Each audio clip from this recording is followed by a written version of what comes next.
Hello, my love. Sorry, it's really late. I've been very, very busy preparing the boat to go to dry dock tomorrow. I'm a bit nervous because there's going to be a lot of wind and the boat might be swinging around a bit, but it'll be fun. So, we're back with Harry Potter and the Order of the Phoenix. And today's chapter is chapter 10, Luna Lovegood. Harry had a troubled night's sleep.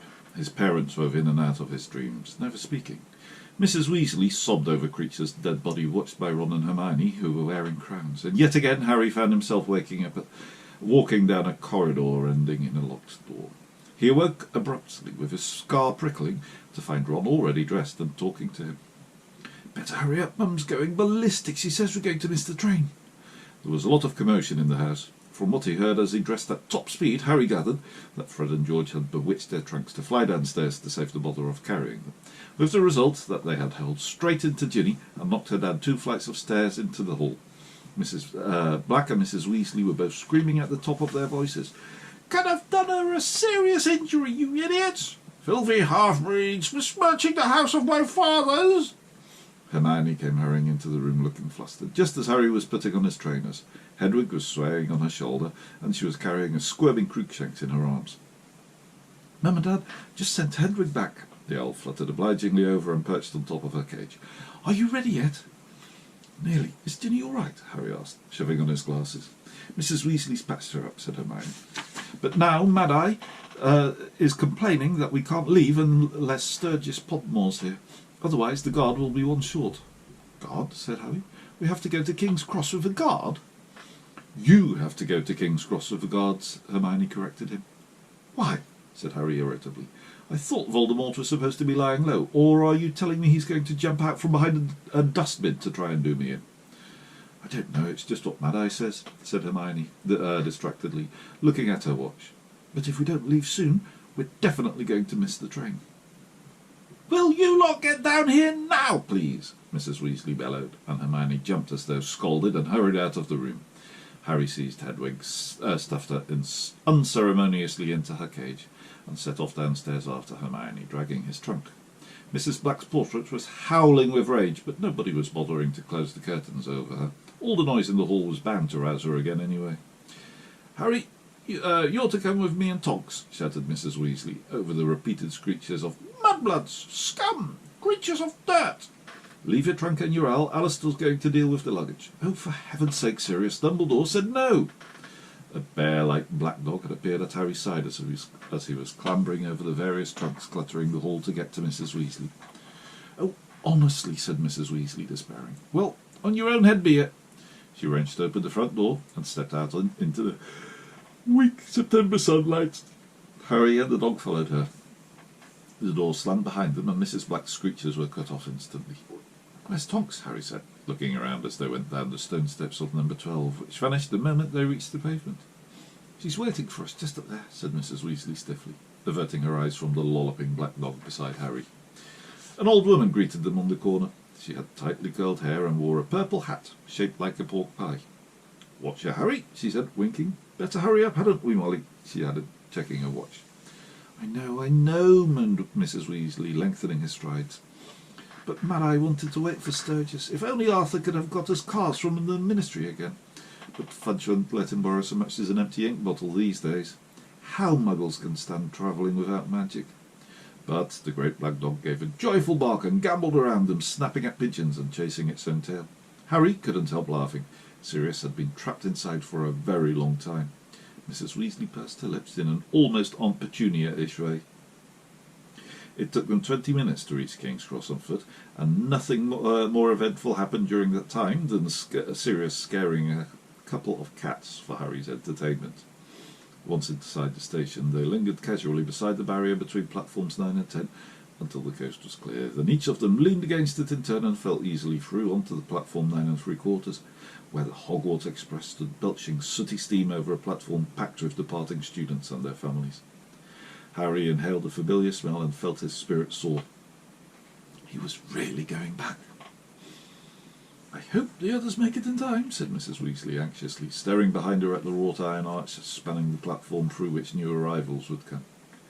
"Nice dog, Harry," said a tall boy with dreadlocks. "Hey, thanks, Lee," said Harry. grinning as Sirius wagged his tail frantically. "Oh, good," said Mrs. Weasley, sounded relieved. "Here's Alastor with the luggage. Look." A porter's cap pulled low over his mismatched eyes. Moody came limping through the archway, pushing a trolley loaded with their trunks. "Ah, okay," he muttered to Mrs. Weasley and Tonks. "Don't think we were followed." Seconds later, Mr. Weasley emerged onto the platform with Ron and Hermione. They had almost unloaded Moody's luggage trolley when Fred, George and Ginny turned up with Lupin. "No trouble," growled Moody. "Nothing," said Lupin. "I'll still be reporting Sturgis to Dumbledore," said Moody. "That's the second time he's not turned up in a week. Getting as unreliable as Mundungus." "We'll look after us." "Well, look after yourselves," said Lupin, shaking hands all round. He reached Harry last and gave him a big clap on the shoulder. "You too, Harry. Be careful." "Yeah, keep your head down and your eyes peeled," said Moody, shaking Harry's hand too. "And don't forget, all of you, careful what you put in writing. If in doubt, don't put it in a letter at all." "It's been great meeting all of you," said Tonks, hugging Hermione and Ginny. "We'll see you soon, I expect." A warning whistle sounded. The students still on the platform started hurrying onto the train. "Quick, quick," said Mrs. Weasley distractedly, hugging them at random and catching Harry twice. "Right, be good. If you've forgotten anything, we'll send it on. Onto the train now. Hurry." For one brief moment, the big black dog reared onto its hind legs and placed its front paws on Harry's shoulders, but Mrs. Weasley shoved Harry away towards the train door, hissing, "For heaven's sake, act more like a dog, Sirius." "See you," Harry called out of the open window as the train began to move, while Ron, Hermione and Ginny waved beside him. The figures of Tonks, Lupin, Moody and Mr. and Mrs. Weasley shrank rapidly, but the black dog was bounding alongside the window, wagging its tail. Blurred people on the platform were laughing to see it chasing the train. Then they rounded a bend, and Sirius was gone. "He shouldn't have come with us," said Hermione in a worried voice. "Oh, lighten up," said Ron. "He hasn't seen daylight in months, poor bloke." "Well," said Fred, clapping his hands together, "can't stand around chatting all day. We've got business to discuss with Lee. See you later." And he and George disappeared down the corridor to the right. The train was gathering still more speed, so that the houses outside the window flashed past, and they swayed where they stood. "Shall we go and find a compartment, then?" Harry asked. Ron and Hermione exchanged looks. Said Ron. Well, Ron and I are supposed to go into the prefect's carriage," Hermione said awkwardly. Ron wasn't looking at Harry. He seemed to have become intensely interested in the fingernails on his left hand. "Oh," said Harry. "Right, yeah, fine." "I don't think we'll have to stay there all journey," said Hermione quickly. "Our letter said we just get instructions from the head boy and girl and then patrol the corridors from time to time."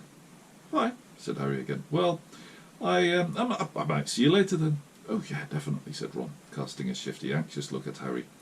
"It's a pain having to go down there. I'd rather... But we have to. I mean, I'm not enjoying it. I'm not Percy," he finished defiantly. "I know you're not," said Harry, and he grinned. But as Hermione and Ron dragged their trunks, Cruikshanks and a caged pigeon off towards the engine end of the train, Harry felt an odd sense of loss. He had never travelled on the Hogwarts Express without Ron. "Come on," Ginny told them. "If we get a move on, we'll be able to save them places." "Right," said Harry, picking up Hedwig's cage in one hand and the handle of his trunk in the other. They struggled off down the corridor, peering through the glass-panelled doors into the compartments they passed, which were already full. Harry could not help noticing that a lot of people stared back at him with great interest, and that several of them nudged their neighbours and pointed him out. After he had met this behaviour in 5 consecutive carriages, he remembered that the Daily Prophet had been telling its readers all summer what a lying show-off he was. He wondered dully whether the people now staring and whispered believed the stories. In the very last carriage, they met Neville Longbottom, Harry's fellow fifth-year Gryffindor, his round face shining with the effort of pulling his trunk along, and maintaining a one-handed grip on his struggling toad, Trevor. "Hi, Harry," he panted. "Hi, Ginny. Everywhere's full. I can't find a seat." "What are you talking about?" said Ginny, who had squeezed past Neville to peer into the compartment behind him. "There's room in that one. There's only Looney Lovegood in there."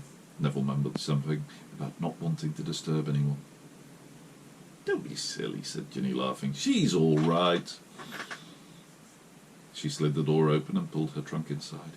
Harry and Neville followed. "Hi, Luna," said Ginny. "Is it okay if we take these seats?"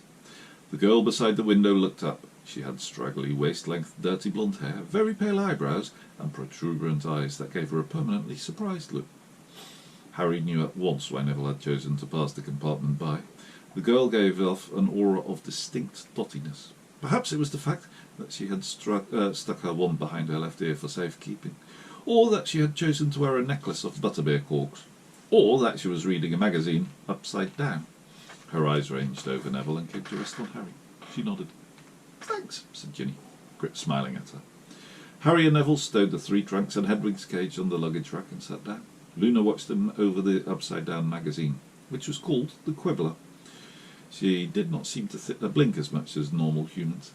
She stared and stared at Harry, who had taken the seat opposite her, and now wished he hadn't. "Had a good summer, Luna?" Ginny asked. "Yes," said Luna, dreamily, without taking her eyes off Harry. "Yes, it was quite enjoyable. You know, you're Harry Potter," she added. "I know I am," said Harry. Neville chuckled. Luna turned her pale eyes on him instead. "And I don't know who you are." "Oh, I'm nobody," said Neville hurriedly. "No, you're not," said Ginny sharply. "Neville Longbottom, Luna Lovegood. Luna's in my year, but in Ravenclaw." "Wit beyond measure is the man greatest treasure," sighed Luna in a sing-song voice. She raised her upside-down magazine high enough to hide her face and fell silent. Harry and Neville looked at each other with their eyebrows raised. Ginny suppressed a giggle. The train rattled onwards, speeding them out into open country. It was an odd and settled sort of day. One moment the carriage was full of sunlight, and the next they were passing beneath ominously grey clouds. "Guess what I got on my birthday?" said Neville. "Another remember-all," said Harry, remembering the marble-like device Neville's grandmother had sent him in an effort to improve his abysmal memory. "No," said Neville, "I could do with one, though. I lost the old one ages ago." No, look at this." He dug the hand that was not keeping a firm grip on Trevor into his school bag, and after a little bit of rummaging pulled out what appeared to be a small grey cactus in a pot, except that it was covered with what looked like boils rather than spines. "Mimbulus Mimbletonia," he said proudly. Harry stared at the thing. It was pulsating slightly, giving it the rather sinister look of some diseased internal organ. "It's really, really rare," said Neville, beaming. "I don't know if there's one in the greenhouse at Hogwarts even. I can't wait to show it to Professor Sprout. My great-uncle Algie got it for me in Assyria. I'm going to see if I can breed from it." Harry knew that Neville's favourite subject was herbology, but for the life of him he couldn't see what he would want with this stunted little plant. Does it do anything?" he asked. "Loads of stuff," said Neville proudly. "It's got an amazing defensive mechanism. Here, hold Trevor for me." He dumped the toad into Harry's lap and took a quill from his school bag. Luna Lovegood's popping eyes appeared over the top of her upside-down magazine again. To watch what Neville was doing, Neville held the Mimbulus Mimbletonia up to his eyes, his tongue between his teeth, chose his spot, and gave the plant a sharp prod with the tip of his quill. Liquid squirted from every boil on the plant, thick, stinking, dark green jets of it. They hit the ceiling, the windows, and spattered Luna Lovegood's magazine. Ginny, who had flung her eyes up in front of her face just in time, merely looked as though she was wearing a slimy green hat. But Harry, whose hands had been busy preventing Trevor's escape, received a faceful. It smelled like rancid manure. Neville, whose face and torso were also drenched, shook his head to get the worst out of his eyes. "Sorry," he gasped. "I hadn't tried that before. Didn't realise it would be quite so... Don't worry though, stink-sap's not poisonous," he added nervously, as Harry spat a mouthful onto the floor. At that precise moment, the door of their compartment slid open. "Oh, hello, Harry," said a nervous voice. Bad time?" Harry wiped the lenses of his glasses with his Trevor-free hand. A very pretty girl with long, shiny black hair was standing in the doorway, smiling at him. Cho Chang, the seeker on the Ravenclaw Quidditch team. "Oh, hi," said Harry blankly. Said Cho. "Well, just thought I'd say hello. Bye then." Rather pink in the face, she closed the door and departed. Harry slumped back into his seat and groaned. He would have liked Cho to discover him sitting with a group of very cool people, laughing their heads off at a joke he'd just told. He would not have chosen to be sitting with Neville and Luna Lovegood, clutching a toad and dripping in stink-sap. "I think we'll leave it there for tonight. More as soon as possible. I miss you so much, my little boo. I can't wait to see you again. Hopefully soon. and have a lovely evening. Sleep well, and there's one thing we must always do, which is don't forget to like and subscribe. Mwah.